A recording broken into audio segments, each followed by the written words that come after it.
আসসালামু আলাইকুম ওয়া রাহমাতুল্লাহ।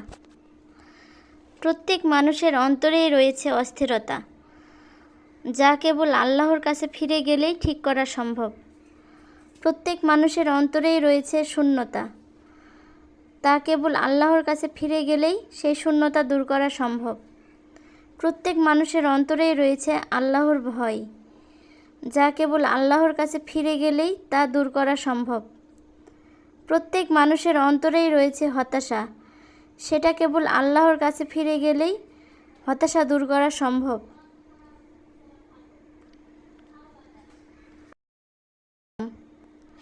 তাই আমরা বেশি বেশি করে আল্লাহর প্রতি নির্ভরশীল হই, 5 ওয়াক্ত সালাত আদায় করি।